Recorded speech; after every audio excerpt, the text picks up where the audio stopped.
Hey my friends, welcome back to a new video. Today we'll be talking about 10 things that are blocking your energy channel.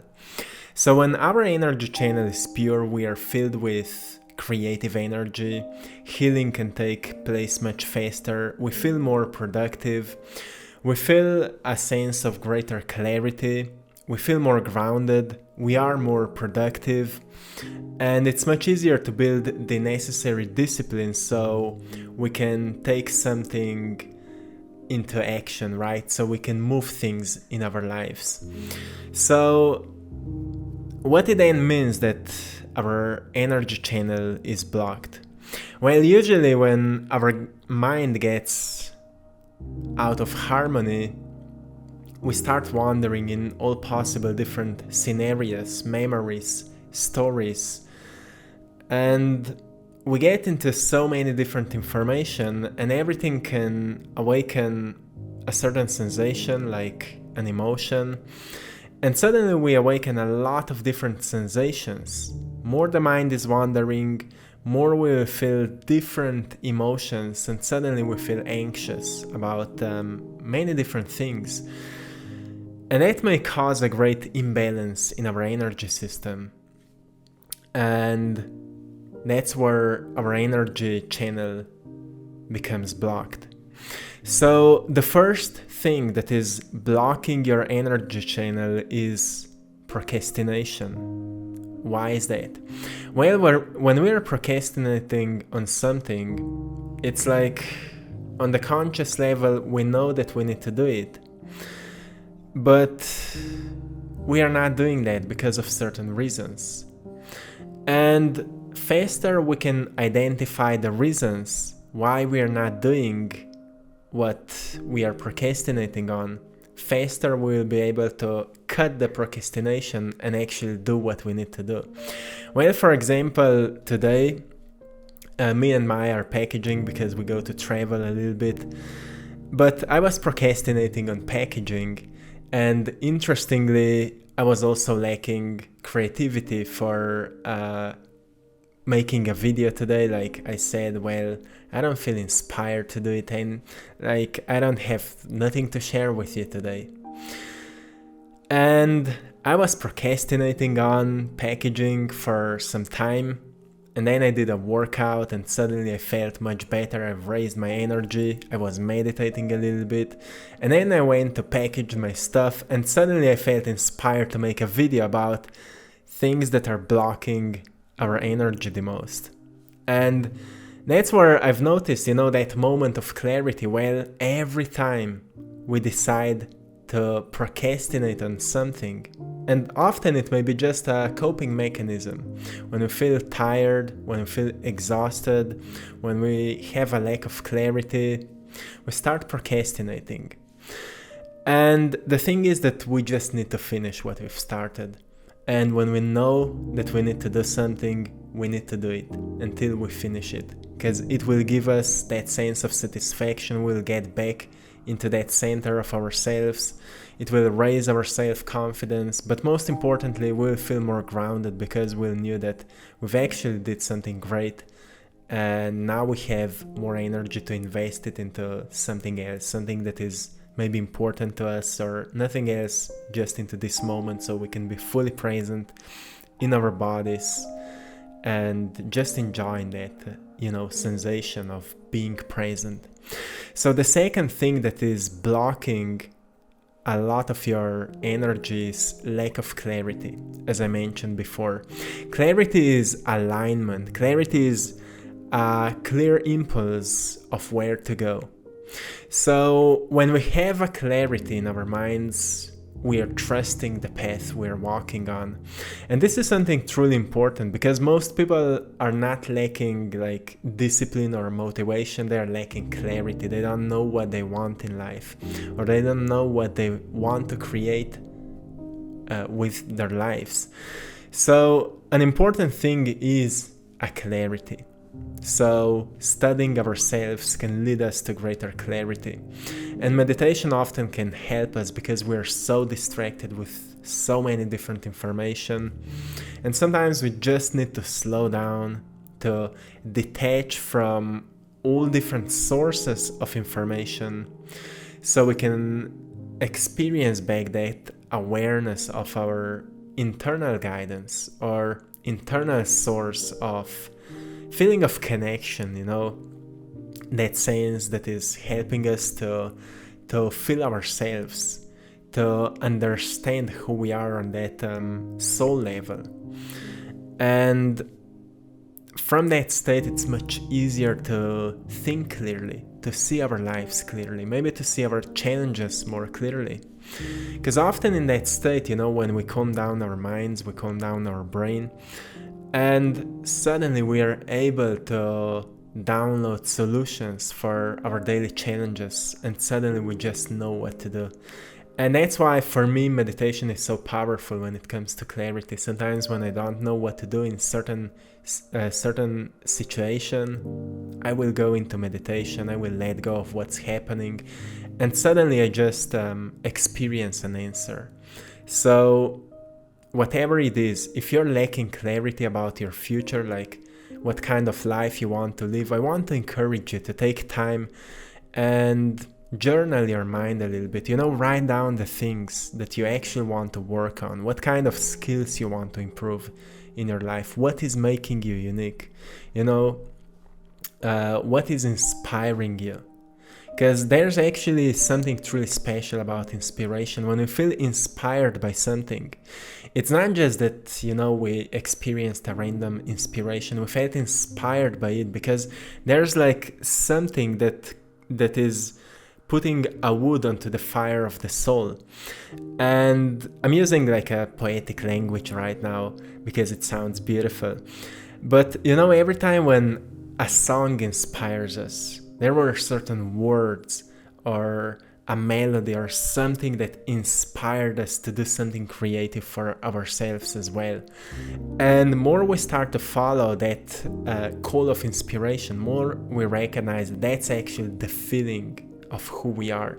That feeling of inspiration is actually the feeling of that soul. When the soul is dancing, when the soul is shining the most, that's what it is. So clarity over it will help you to recognize more of yourself in that process and what you actually want to create in life. So make sure that you're clear about your future, what kind of future you want to manifest. Write those things down.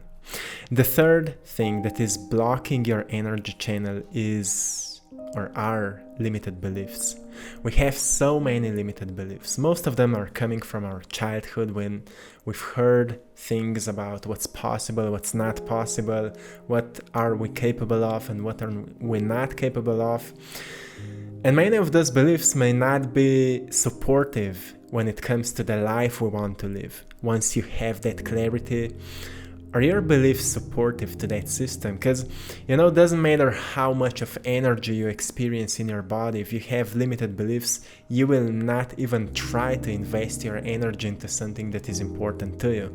And that's where you create that energy block that will not allow you to do something that you actually want to do, so you will not even start. So make sure that you identify your limited beliefs, and that's something that we can't just figure out overnight. It's a lifetime process. We are like letting go, or actually better said, we are clarifying the limited beliefs that we have, and then we go deeper into them and we find a healthier or better replacement for them. So it's a process that we're doing. It's like a mental process or subconscious process that we can do in a journaling way or in a meditation, when we start asking ourselves like, why I think that I can't be abundant, or why I think I can't be healthy, or why I think that this is not possible for me, or why I think I'm not smart enough, or things like that. Whatever is bothering you or limiting you, go deeper into that aspect of yourself and question it. It will reveal to you the answers that are your limitations. And because you believe into those answers, you are limited by them. As soon as you identify them, they will lose their power because suddenly you've become aware of them. And then you just need to find a better replacement for them. For example, when you find people that went through similar experiences that you went in the past, but they are living a life that you want to live, you may see them as inspiring people. You may see them as examples of what you want to create in your life.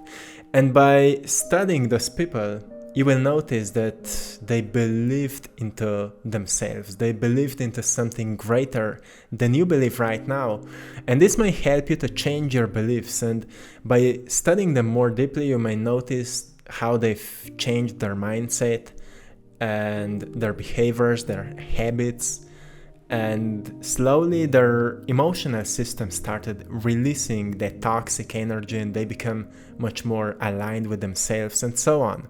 So it's all about, observation and awareness of our environment, and maybe people that inspire us, or a certain story, a certain book that can help us to get closer to information that can help us to change our mindset.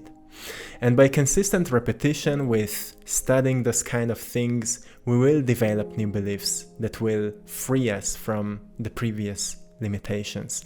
And that's where you will unblock a lot of your energy. The fourth thing that is blocking your energy channel is lack of self-love.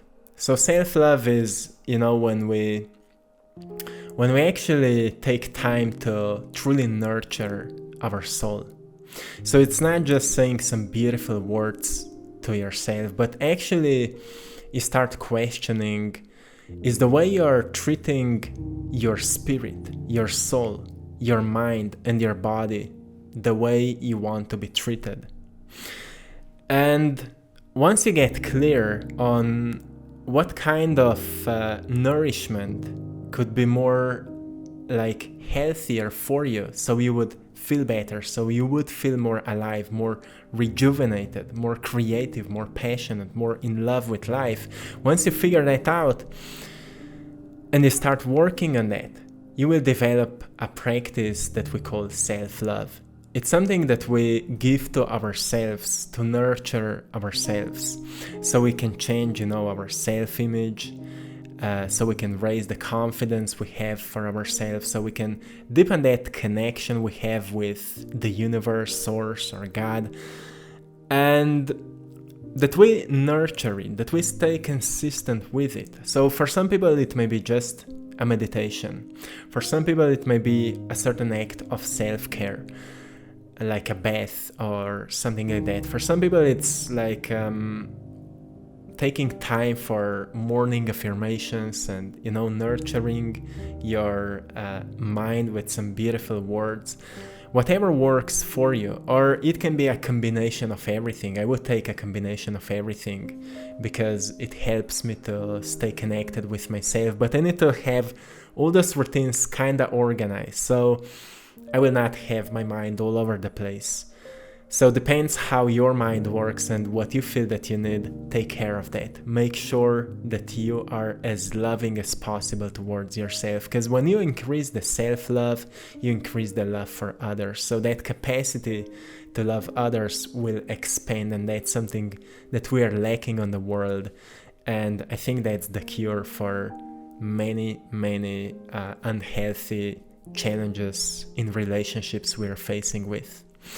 The fifth thing is lack of self-care. So I've included self-care in the self-love segment of this video, but self-care is also that we know how to take care of ourselves, our bodies, like food, for example, that we eat, how we take care of being active. Are we working out? Are we being active, like walks in the nature, going outside for a run, connection with nature, then taking care of our bodies and clothes and things like that. So whatever can help us to have that more pleasant feeling when it comes to sensing our bodies, can be related to self-care. Whatever can help us to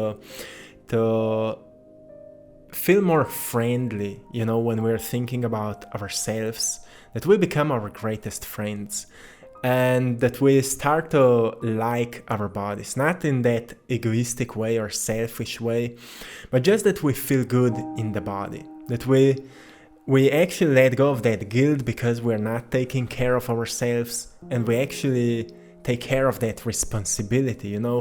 If you would actually pay attention that your body is a vehicle so you can experience this life, and if you would say that life is actually a creation of your creative mind, then having a healthy body can help us to make the most out of this life. And to have a healthy body, we need to have great self-care routines, right? People that don't have great self-care routines have a lot of their energy blocked because they forgot about the importance of taking care of their physical bodies. You can meditate as much as you want and taking care of your chakras and so on, taking care of your mind.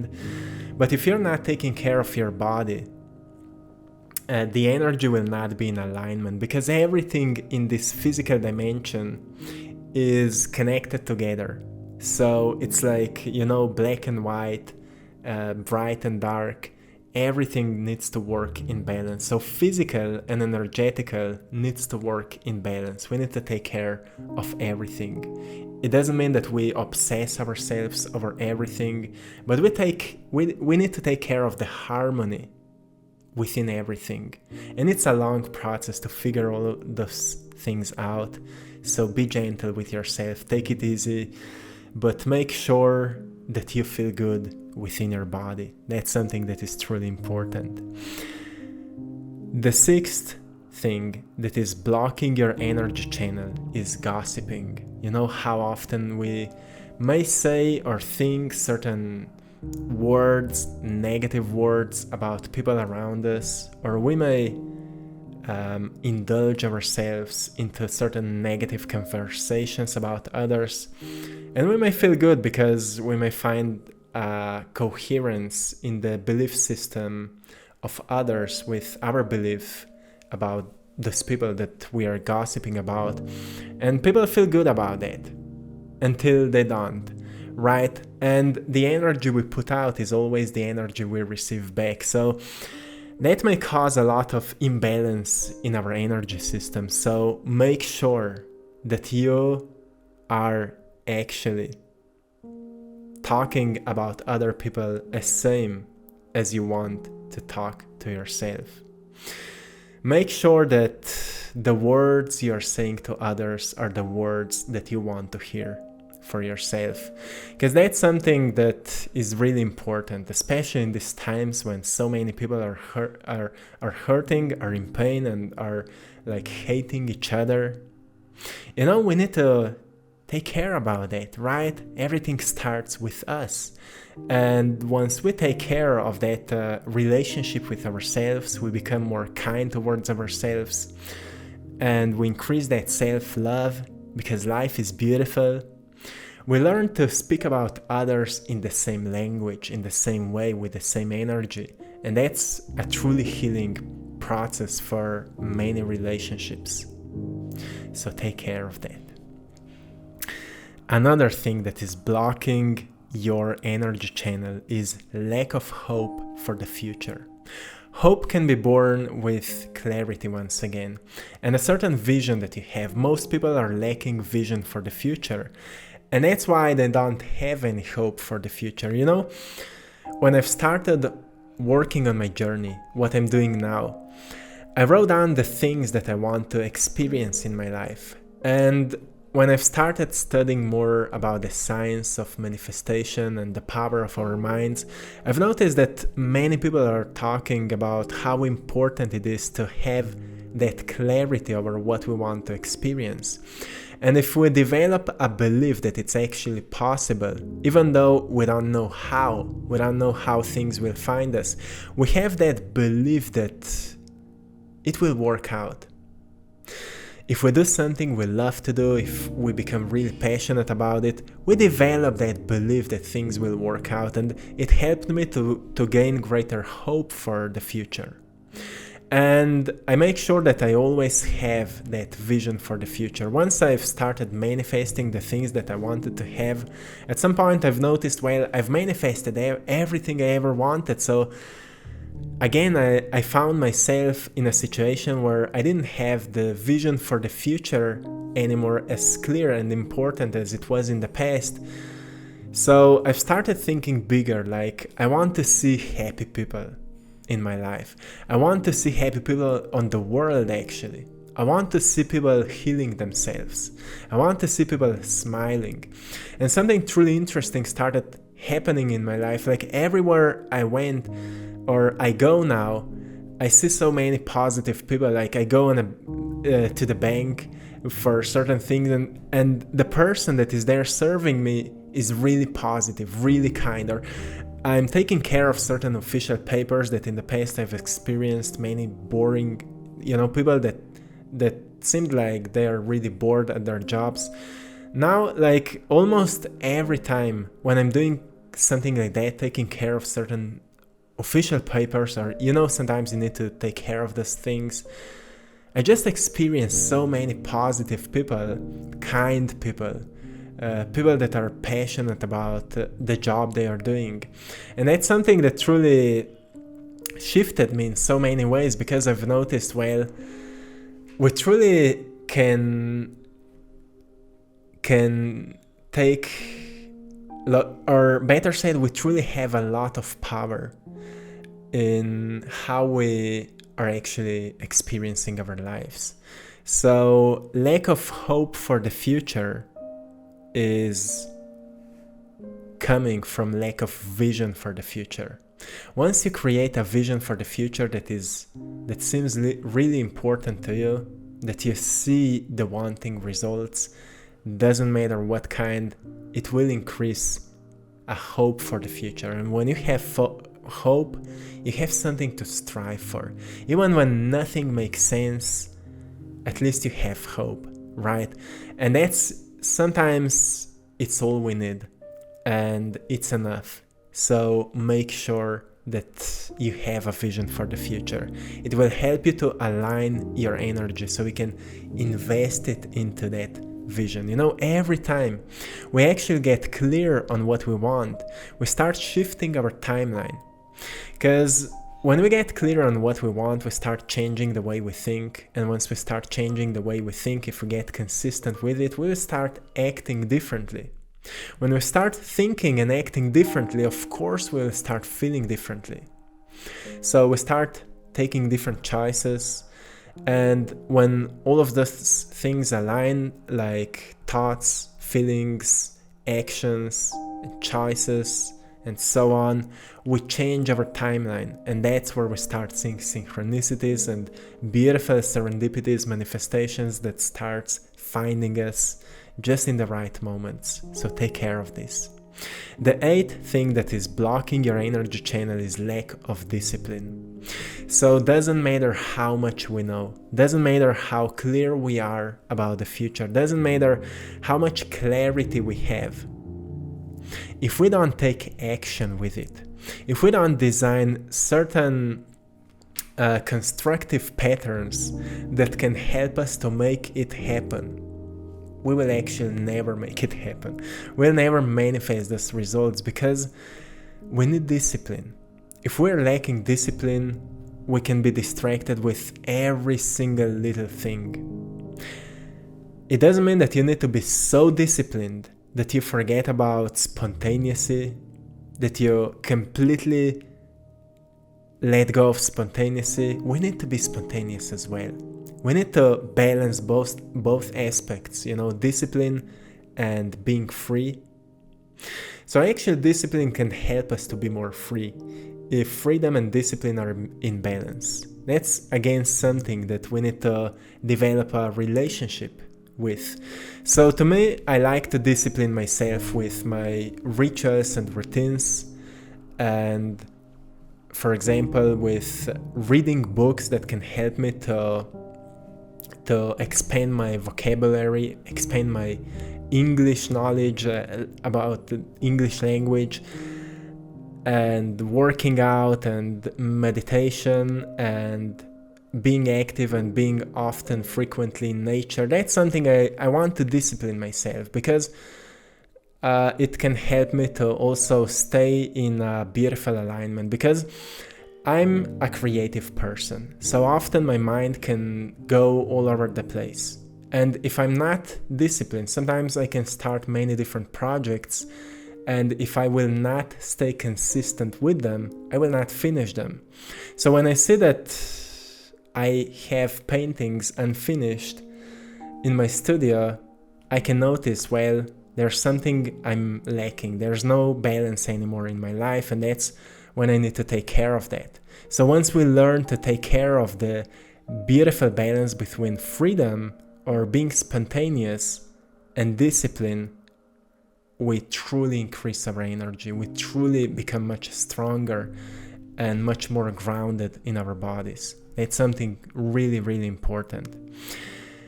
The eighth or the ninth thing that is blocking a lot of your energy is overthinking or overanalyzing. So imagine that every time you overthink something, you send your energy there. Every time you actually think about something, you send your energy there. But when you start overthinking about it, you connect your energy source to that thing. But then imagine that you're overthinking so many different things. It's not weird then that you feel exhausted, right? That you can feel exhausted just by thinking, overthinking, and overanalyzing things. So make sure that you learn to also calm down your minds. It's nothing wrong with overthinking certain things, because we need to get a greater understanding about it. So sometimes we go really deep into certain concepts, beliefs, ideas, and so on. So it's all okay. It's like being a scientist of a certain belief or of a certain concept, paradigm, idea, whatever. But if we're constantly doing that, we're training our mind to do more of it, right? And that's something we don't want. So we need to learn to calm our minds down. And again, it's something we need to work on. Meditation, long walks in nature, working out can always help us to actually calm down our minds and getting back in the present moment. So whatever can help you, make sure that you take care of your mind. When you take care of your mind will take care of you. Again, a beautiful balance, because mind is nothing else but a creative tool. But if we're not taking care of it, it may become a tool for distraction. It's not a beautiful thing. And the last thing that is blocking your energy channel is laziness. So how often you find yourself being lazy just because maybe you don't know what you want to do, maybe you're not spending your free time wisely or wiser. But the thing is that sometimes laziness may arise because we don't have clarity, we don't have well organized our time schedule or whatever. And sometimes we have a lack of energy because maybe of our diet, because of overthinking again. We can have a lack of energy because of bad quality of sleep or lack of sleep. We can have a lack of energy because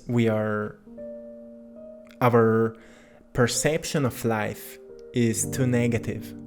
So whatever it is that is draining your energy, you need to become aware of it. And once you will become aware of it, you will be able to change it for something better, something healthier, and it will help you to increase your energy, and suddenly you will just not feel lazy anymore.